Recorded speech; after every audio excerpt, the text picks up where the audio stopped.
এক খ্রিস্টান বাদশাহ 4টি প্রশ্ন লিখে হজরত ওমর রাদিয়াল্লাহু তাআলা আনহুর কাছে পাঠালেন এবং আসমানি কিতাবের আলোকে উত্তর চাইলেন। প্রথম প্রশ্ন, একই মায়ের পেট হতে দুটি বাচ্চা একই দিনে একই সময় জন্মগ্রহণ করেছে এবং একই দিনে ইন্তেকাল করেছে, তবে তাদের একজন অপরজন থেকে 100 বছরের বড় ছিল। তারা দুইজন কে, কিভাবে তা হয়েছে?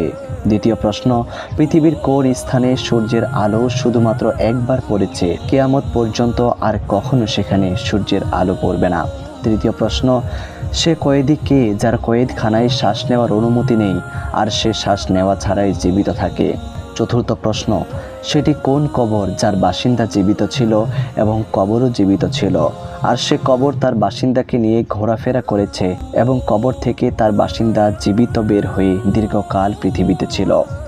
হজরত ওমর রাদিয়াল্লাহু তাআলা আনহু হজরত আবদুল্লাহ ইবনে আব্বাস রাদিয়াল্লাহু তাআলা আনহুকে ডাকলেন এবং উত্তরগুলো লিখে দিতে বললেন।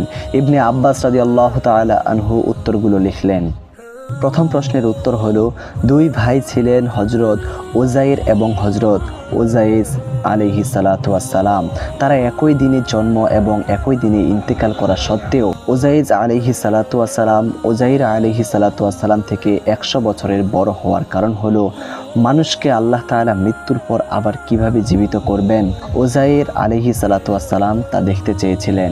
ফলে আল্লাহ তাআলা তাকে 100 বছর যাবৎ মৃত্যু অবস্থায় রাখেন, এরপর তাকে জীবিত করেন, যার কারণে দুই ভাইয়ের বয়সের মাঝে 100 বছরের ব্যবধান হয়ে যায়।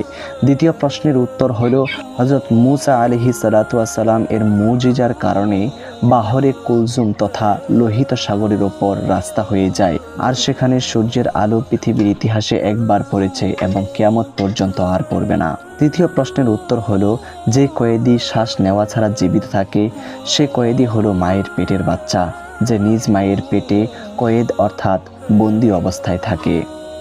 চতুর্থ প্রশ্নের উত্তর হলো, যে কবরের বাসিন্দা জীবিত এবং কবর জীবিত ছিল সে কবরের বাসিন্দা হলো হজরত ইউনুস আলাইহিস সালাতু ওয়াস সালাম, আর কবর হলো হজরত ইউনুস আলাইহিস সালাতু ওয়াস সালাম যে মাছের পেটে ছিলেন সে মাছ, আর মাছটি ইউনুস আলাইহিস সালাতু ওয়াস সালামকে নিয়ে ঘোরাফেরা করেছে।